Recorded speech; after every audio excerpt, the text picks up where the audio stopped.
Assalamualaikum warahmatullahi wabarakatuh. Perkenalkan, nama saya Adam Ridwan Firmansyah, NIM 2014321016.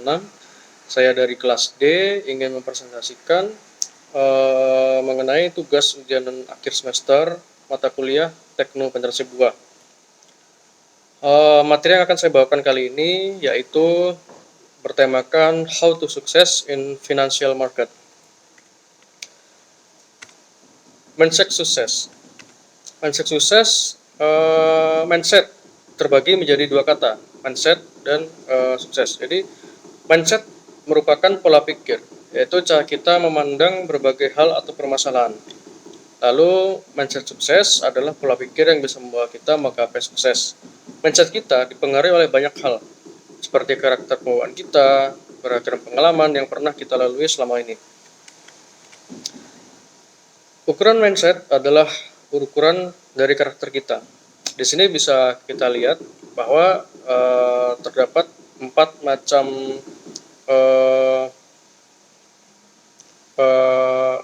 IQ. Yang pertama ada IQ itu sendiri yaitu intelligence questions. IQ itu merupakan ukuran dari penalaran keilmuan yang kemudian dikaitkan dengan akademis dan pendidikan. Lalu untuk yang kedua ada emotional questions atau EQ, yaitu adalah pengukuran secara emosional yang berkaitan dengan kepemimpinan, kemudian kependidikan, lalu politikus. Lalu yang ketiga ada spiritual questions atau SQ, yaitu ukuran ketaatan, ketekunan, misalnya pemuka agama, pegiat sosial. Lalu ada financial questions, yaitu ukuran tata kelola keuangan, contohnya seperti pebisnis atau pengusaha dan pedagang. Nah, sesungguhnya setiap personal memiliki IQ, EQ, SQ, FQ, namun dengan kadar kualitas yang berbeda-beda, yang membentuk kombinasi pola yang unik, berbeda-beda untuk setiap orang. Perbedaan pola kombinasi itulah yang menjadi karakter setiap orang berbeda. Di sini ada mindset dari financial questions. Di sini ada aset dan beban. Untuk ilustrasinya di sini contohnya ada dompet. Jadi ketika ada pemasukan itu kita sebut assets. Kemudian jika ada pengeluaran kita sebut beban. Aset merupakan segala sesuatu yang memasukkan uang ke dalam dompet Anda. Namun di sini bentuknya nggak hanya uang, tapi juga bisa digital atau uang digital. Lalu untuk beban sendiri itu merupakan segala sesuatu yang mengambil uang dari dompet Anda. Misalnya dari pemasukan yang kita dapatkan dari pekerjaan kita, kemudian kita membeli handphone, tas atau segala macam, itu namanya beban. Namun di sini bisa diperhatikan aset merupakan passive income dan aset bisa diwariskan. Nah, untuk ilustrasinya sendiri, semisalkan kita mempunyai aset berupa bisnis. Nah, bisnis itu nantinya akan menjadi pemasukan untuk kita. Nah, misalnya kita mempunyai bisnis ternak ayam atau ternak kambing dan sapi. Nah, itu kan menjadi pemasukan untuk kita. Nah, namun ketika kita ingin menggunakan uang tersebut atau pemasukan tersebut, kita bebas bisa membeli rumah, bisa membeli mobil, bisa membeli HP. Namun boleh diperhatikan di sini, jika kita memang memiliki pengeluaran, kita ingin menggunakan uang dari hasil bisnis kita, itu jangan hanya berhenti di pengeluaran saja, tapi bisa jadikan bisnis kembali. Misalnya, kita awalnya punya bisnis ternak ayam, sapi, dan kambing, tapi kita ingin beli rumah.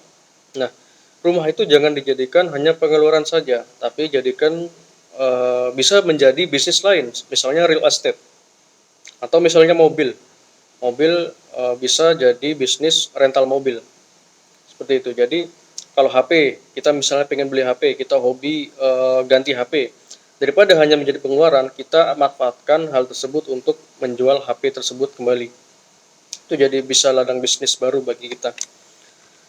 Kemudian ada untuk cash flow.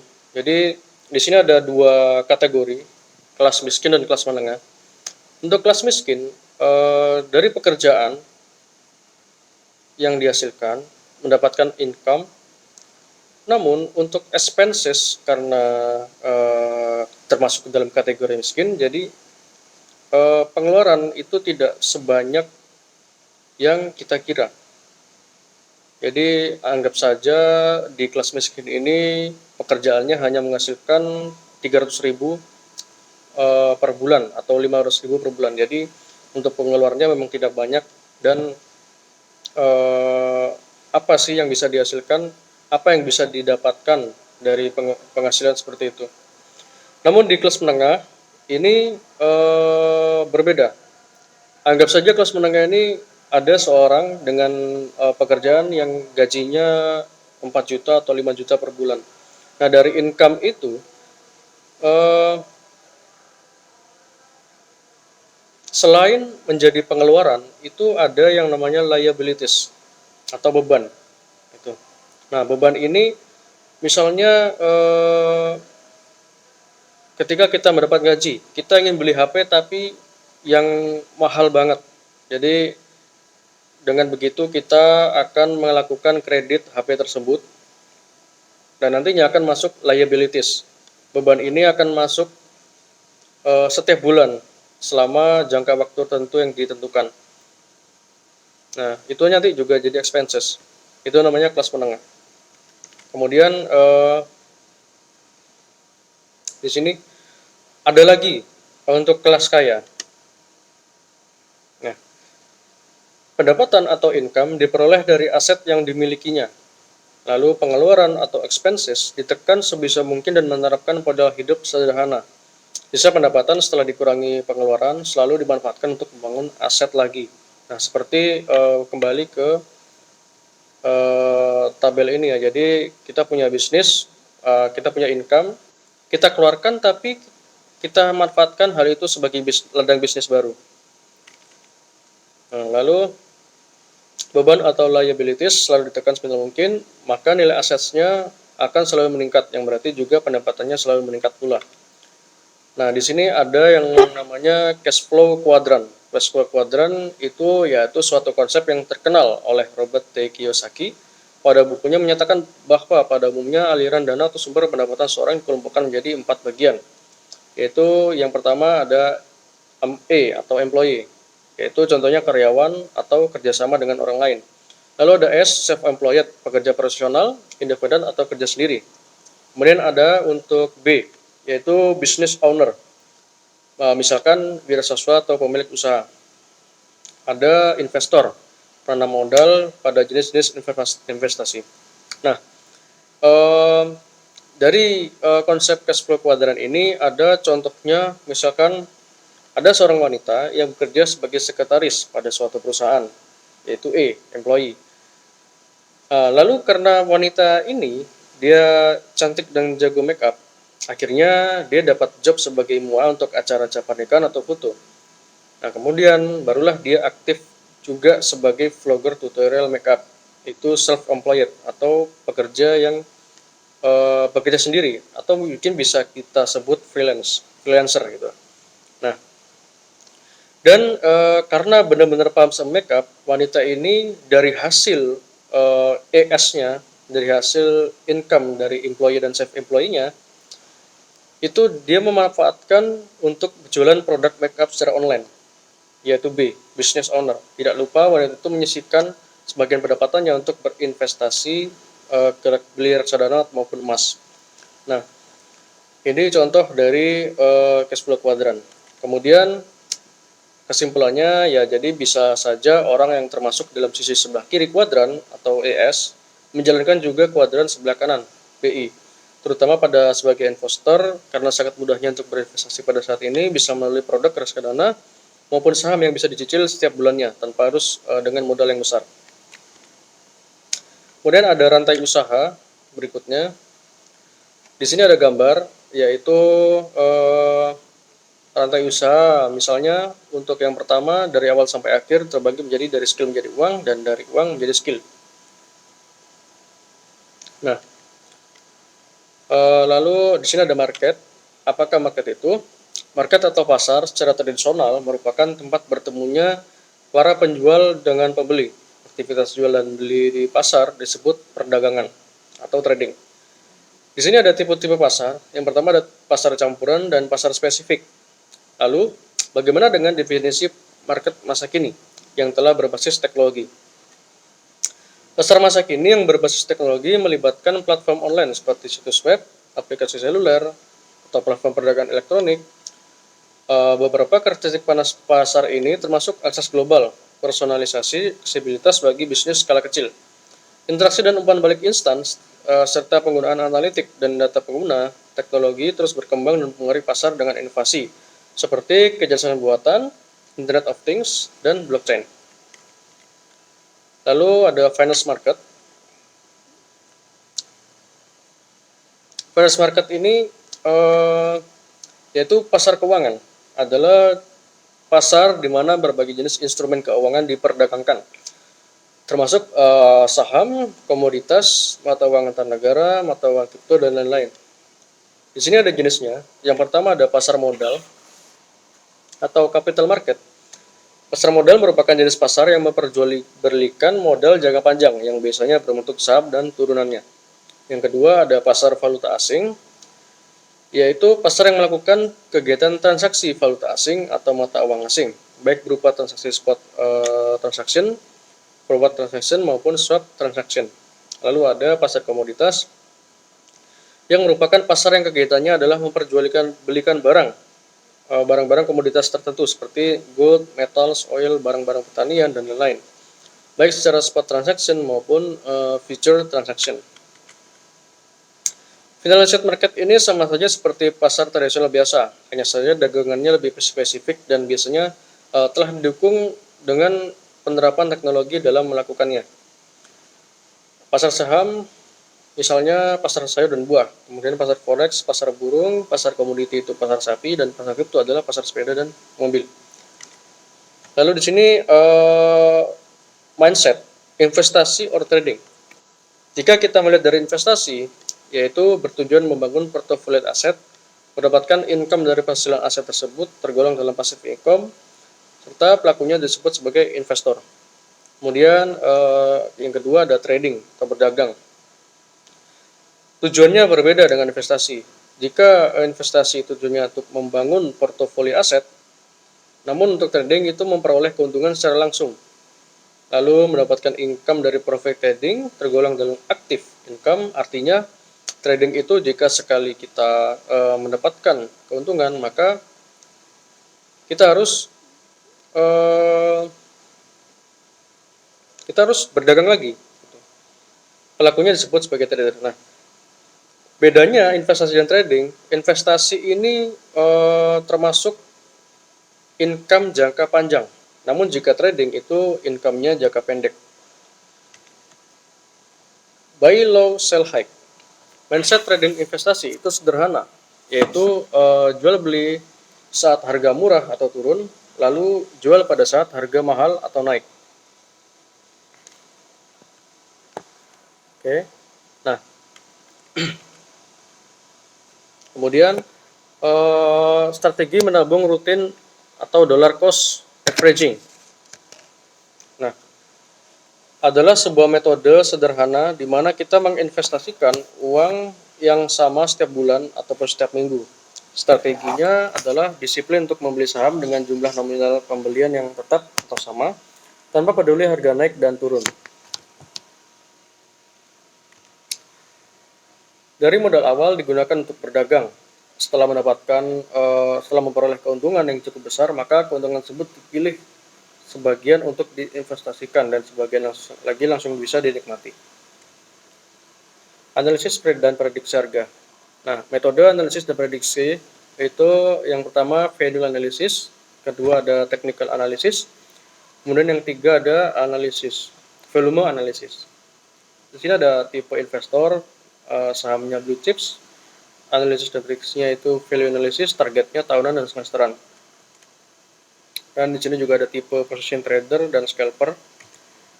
Untuk value analysis, mindsetnya itu untuk value analysis mencari barang bagus tapi harganya sedang diskon murah. Perangkat value analysis, laporan keuangan perusahaan, berita ekonomi, dan sentimen pasar atau issues. Value investing, price is what you pay, value is what you get. Value investing merupakan metode untuk membeli saham di bawah harga wajarnya, untuk kemudian dijual di harga wajarnya. Prinsip terpenting yang wajib dipegang seorang value investor adalah hanya membeli saham yang kinerjanya bagus dan dijual murah, artinya berada di bawah nilai intrinsiknya. Tokoh dunia Warren Buffett, Indonesia itu Lau Keng Hong. Lalu toolsnya ini ada di ID TradingView dan financesaham.com. Lalu di sini ada technical analysis, yaitu merupakan metode untuk memprediksi harga, dikenal pula sebagai metode chart-is karena menggunakan chart sebagai media analisisnya. Chart adalah grafik harga, yaitu cara menampilkan perubahan harga dari waktu ke waktu. Macam-macam chart ada 3. Yang pertama ada line chart, kemudian ada bar chart, yang ketiga ada candlesticks. Line charts merupakan grafik garis yang menampilkan histori perubahan harga dari waktu ke waktu, hanya close price. Lalu bar chart berbentuk seperti batang lidi yang berjajar. Setiap batang lidi tersebut mempresentasikan OHLC, yaitu open, high, low, and close. Lalu ada candlestick chart. Bar chart berbentuk seperti batang lidi yang berjajar. Setiap batang lidi tersebut mempresentasikan OHLC harga, yaitu open, high, low, close. Lalu di sini ada mindset technical analysis. Yang pertama, history repeat itself. Semua hal pasti berulang kembali. Harga yang pernah tinggi pasti akan kembali tinggi. Dan sebaliknya, harga yang pernah rendah pasti juga akan rendah kembali. Kemudian yang kedua ada trend is our friend. Selalu trading dengan mengikuti tren, bukan melawannya. Lalu untuk perangkat technical analysis sendiri ada yang pertama price action, kemudian pattern, lalu indicators. Kemudian untuk price action, yaitu histori harga suatu saham bisa digambarkan secara grafikal sehingga bisa dimanfaatkan untuk melakukan analisis dan prediksi harga saham ke depannya. Analisis dan prediksi menggunakan hanya data histori harga. Ini disebut dengan price action. Contoh candlestick chart. Lalu di sini ada pattern, merupakan pola pergerakan harga yang bisa dijadikan acuan untuk memprediksi harga selanjutnya. Ada 2 pattern, yaitu candlestick pattern dan chart pattern. Contoh candlestick pattern pin bar. Kemudian di sini juga ada macam-macam chart pattern. Contoh chart pattern double top. Kemudian indikator, yaitu sebuah alat atau tools yang memberikan data dari hasil perhitungan rumus tertentu untuk mengukur dan menilai kondisi pasar sehingga trader bisa memprediksi arah market selanjutnya. Sederhananya, indikator membantu para trader untuk memberikan sinyal beli atau jual. Dalam dunia technical analysis, ada beragam indikator yang terkenal dan digunakan para trader dalam berdagang sehari-hari. Di antaranya adalah moving average, relative strength index, moving average convergence, divergence, lalu ada Bollinger Bands, lalu stokastik. Di sini ada moving average, yaitu rata-rata harga saham dalam suatu rentang periode tertentu yang ditampilkan sebagai suatu garis kurva pada chart. Indikator MA ada beberapa tipe seperti SMA, EMA, WMA, dan lain-lain. Lalu untuk stokastik, di sini stokastik masih menjadi salah satu indikator trading yang populer sejak dikembangkan oleh George Lane pada 1950 hingga saat ini. Stokastik adalah indikator yang berguna untuk menilai momentum atau ketentuan tren.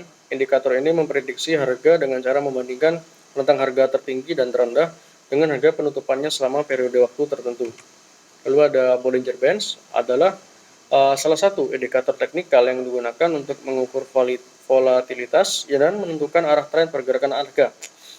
Apabila volatilitas sedang tinggi, maka jarak kedua band, upper and lower, makin lebar. Sebaliknya, volatilitas pasar yang rendah akan terlihat pada jarak kedua band yang makin menyempit. Kemudian di sini ada volume analysis. Mindsetnya bandar jangan dilawan, dicopet saja. Perangkat value-nya merupakan order book, likuiditas, volatilitas. volume analisis bandarmologi hanya berlaku pada market saham dan cryptocurrency dan tidak berlaku pada market forex maupun gold. Di sini ada contohnya order book atau disebut juga price book, berfungsi untuk menampilkan informasi penawaran saat ini. Order book berisi harga bid, harga offer, jumlah antrian bid, jumlah antrian offer, hingga jumlah order yang dipasang. Tujuan membaca order book adalah untuk mencari harga terbaik. Lalu di sini ada likuiditas. Saham liquid akan memudahkan kita menjual dan membeli saham tersebut. Sebaliknya, saham yang tidak liquid sulit dijual lagi. Lalu ada volatilitas atau volatility adalah ukuran tingkat fluktuasi harga saham. Volatilitas selalu menjadi teman bagi trader karena volatilitas yang tinggi sama dengan peluang keuntungan yang semakin besar. Di sini ada investasi cerdas. Investasi cerdas adalah cerdas, berarti saham dan terampil, memahami market, jenis saham, karakter saham, dan lain-lain. Memahami analisis yang sesuai dengan market dan gaya tradingnya, tidak tertipu oleh money game, investasi bodong, dan sejenisnya. Lalu yang B, cerdas berarti memanfaatkan kecerdasan buatan, disebut juga dengan algorithmic trading. Robot trading atau expert advisor (EA) bisa diterapkan untuk trading semi otomatis ataupun full otomatis, membutuhkan skill programming meskipun hanya level basic saja. Mengapa trading menggunakan robot? Yang pertama, alasannya ada prinsip 3M. Yang paling menentukan adalah mindset, psikologi tradernya. Lalu psikologi berarti tentang fear and greed, ketakutan atau serakah. Metode yang sama persis, yang sama persis, dijalankan oleh orang berbeda, hasil berbeda dari 3M. Robot yang bagus adalah mencakup methods and money management tanpa terpengaruh emosi atau faktor psikologi. Kapan saat entry dan exit time market? Sederhananya adalah kapan saat beli dan kapan saat jual. Berdasarkan harga beli, harga jual, patterns, yaitu pola-pola pergerakan harga yang bisa dikenali, dan indikator, yaitu sinyal-sinyal yang bisa dimanfaatkan dari indikator. Kesimpulannya, financial market adalah sarana atau media untuk berbisnis, investasi, maupun trading. Bisa menjadi kaya dengannya, tapi bukan cara cepat kaya. Untuk bisa sukses di suatu market, kenali marketnya, karakter marketnya, aturan mainnya, para pemainnya, dan strategi permainannya. Lalu berlatihlah dan bertumbuh kembanglah dengan normal, bukan secara instan. Nah, apa yang telah disampaikan ini hanyalah pembuka bagi langkah kita selanjutnya. Masih dibutuhkan belajar yang lebih dalam, latihan menerapkan metode-metode yang pelajari, dan pengalaman yang membutuhkan waktu atau sering disebut jam terbang. Baik, cukup sekian presentasi dari saya mengenai how to success in financial market. Jadi mohon maaf jika ada salah kata, saya pamit. Terima kasih. Wassalamualaikum warahmatullahi wabarakatuh.